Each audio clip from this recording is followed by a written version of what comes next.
Imagine standing on a narrow, fog-drenched mountain path in the freezing autumn of 1315. You are an elite heavy knight of the Holy Roman Empire, encased from head to toe in thick, gleaming steel plate armor. You ride a massive, powerful warhorse, specifically bred for combat, and you are surrounded by thousands of the most feared noble warriors in Europe. You represent the House of Habsburg, an unstoppable imperial dynasty destined to rule half of the civilized world. To you, the upcoming campaign isn't even a war. It is a mere punitive expedition, a pest control mission to crush a handful of rebellious mountain farmers who have dared to defy the emperor. They have no professional training, no armor, and no cavalry. But as your proud column marches through a suffocatingly narrow pass, flanked by a sheer mountain cliff on one side and the freezing, bottomless waters of a lake on the other, a sudden, thunderous roar echoes from the misty peaks above. Before you can even raise your shield, massive tree trunks, giant boulders, and avalanches of rocks come crashing down into your ranks, crushing horses and shattering bone in seconds. Panic ripples through your invincible line, and then, from the dense, dark woods, a terrifying battle cry rises. Out charge the peasants. But they are not running away. They are rushing straight down the steep slopes, wielding a bizarre 7-foot-long hybrid of an axe, a hook, and a spear, a primitive weapon called the halberd. Within minutes, your invincible armored knights are dragged from their saddles and hacked to pieces in the freezing mud. This is the Battle of Morgarten. It was a day of absolute slaughter that horrified the European nobility, shattered the myth of the invincible heavy knight, and changed the face of medieval warfare forever. How did a small band of impoverished Swiss herdsmen weaponize their own mountains to utterly annihilate the strongest army in Europe? Let's find out. To understand how this impossible clash came to be, we must travel back to the rugged, isolated valleys of the Central Alps. In the early 14th century, Switzerland as we know it today did not exist. Instead, the region was populated by independent mountain communities known as the forest cantons, specifically Uri, Schwyz, and Unterwalden. These were not submissive serfs bound to a local lord. The people of the cantons were fiercely independent mountain herdsmen, farmers, and foresters. They lived in a harsh, unforgiving environment that demanded relentless physical labor, building a population of tough, practical, and highly resilient survivors.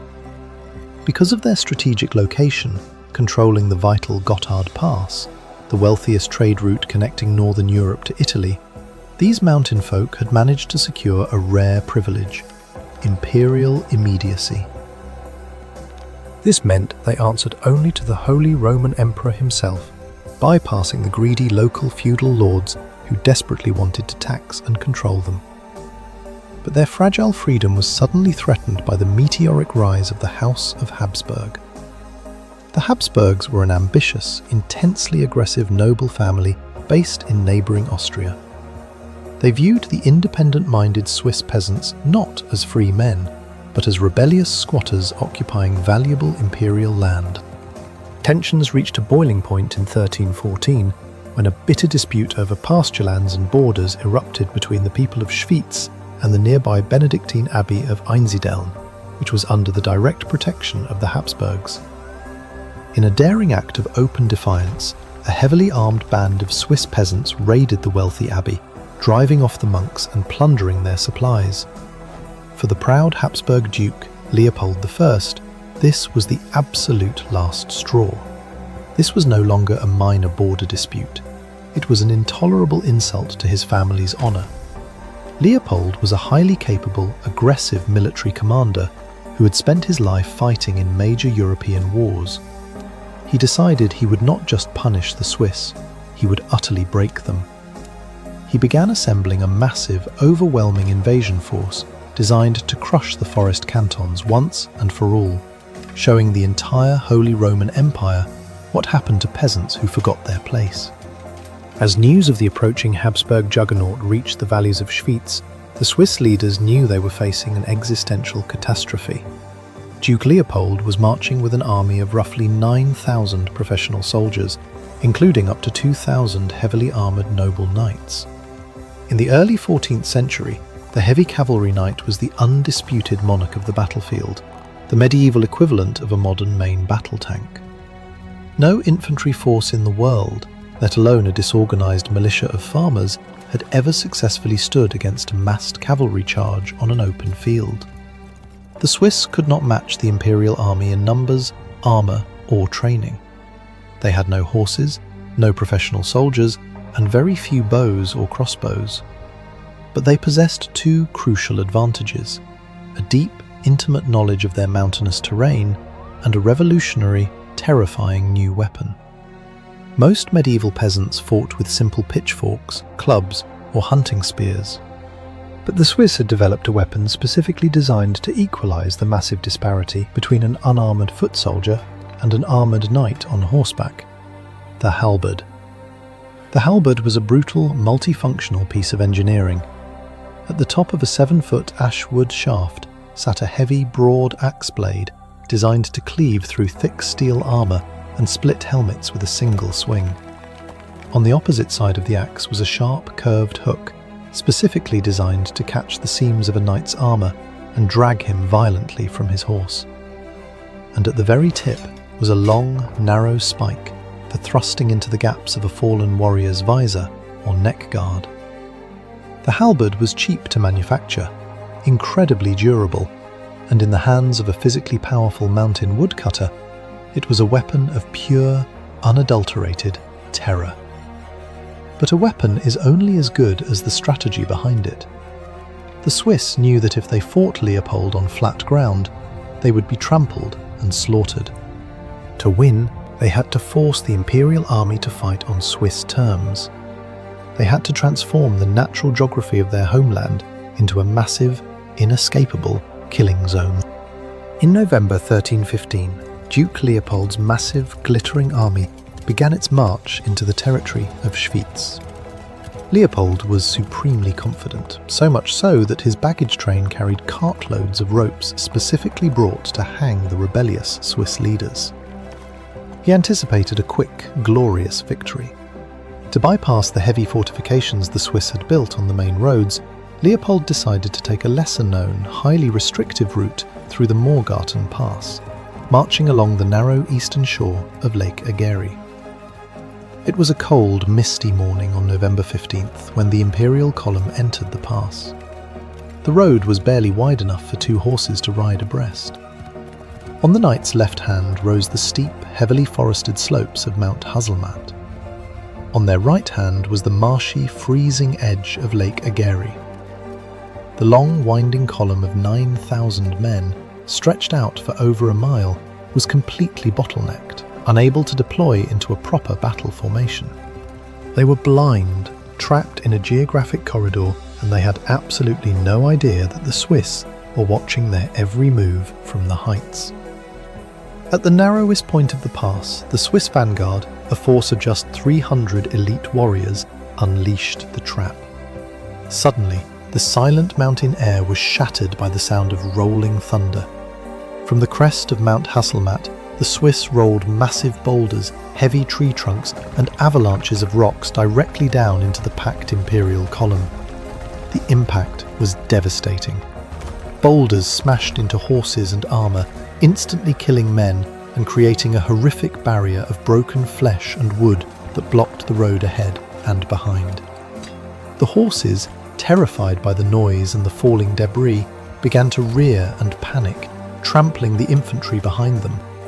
Before the knights could comprehend what was happening, the main Swiss force of roughly 1,500 men charged down the steep slopes. The speed and violence of the Swiss charge was unlike anything the Imperial knights had ever witnessed. The unarmoured Swiss moved with terrifying agility over the steep, muddy terrain, while the heavy armour of the knights became a deadly liability in the wet, slippery conditions. The Swiss did not fight with chivalric honour. They fought with the primal fury of men defending their homes and families. They did not take prisoners for ransom, which was the standard practice of medieval warfare. They came to exterminate. the air filled with the sickening crunch of metal on bone as the heavy halberds went to work. With rhythmic, brutal efficiency, the Swiss used the hooks of their halberds to drag the noble knights off their panicked horses.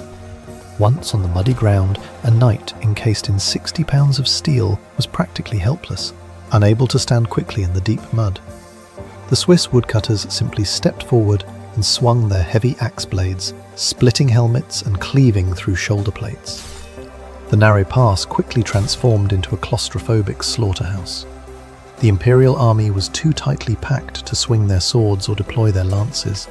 The knights at the front tried to retreat, but they crashed directly into the thousands of infantry pushing forward from the rear, crushing their own comrades in the chaos. The Swiss continued their relentless, methodical advance, driving the panicked survivors backward toward the freezing waters of Lake Egerie. Hundreds of heavily armoured knights, desperate to escape the swinging halberds, backed into the lake. Under the immense weight of their heavy steel armour, they sank like stones, drowning miserably in the dark, icy depths. Duke Leopold, watching his invincible army being systematically slaughtered by unarmoured peasants, was frozen in utter shock. His elite cavalry, the pride of European nobility, was being butchered like cattle in a pen. Realizing the battle was completely lost, Leopold's bodyguards frantically forced a path through the carnage, dragging the weeping Duke away from the slaughter. By noon, the entire Imperial force was routed, leaving the narrow pass of Morgarten carpeted with the bodies of the finest knights in Europe. When the smoke and mist finally cleared from the shores of Lake Egerie, the sheer scale of the Swiss victory left a medieval world in a state of profound shock. The Habsburgs had suffered a catastrophic, humiliating defeat, losing thousands of their elite soldiers and noble knights, while the Swiss had lost only a handful of men. It was a victory that defied all established rules of medieval society and military science. The Battle of Morgarten was not just a military triumph. It was the crucible that forged a nation. In the immediate aftermath of the battle, the three forest cantons met to renew their alliance, signing the Pact of Brunnen. This document laid the permanent legal foundation for the old Swiss Confederacy, transforming a loose alliance of peasants into a sovereign, unified federal state that would survive for centuries.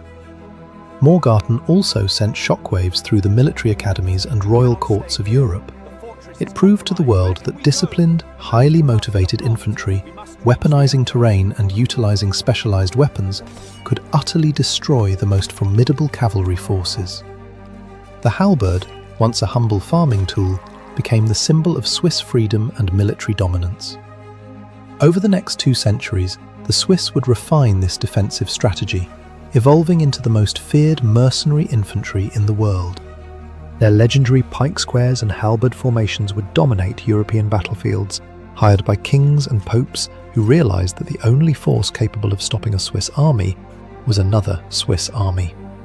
But that legendary legacy of military supremacy began on a cold, muddy morning in 1315, when a band of 300 unarmoured peasants decided they would rather die on their feet than live on their knees. If you believe the forgotten tactics and improbable victories of history deserve to be remembered, please hit that subscribe button, turn on notifications, and leave a comment below telling us which battle we should cover next. Thank you for watching. Isaac Rowan.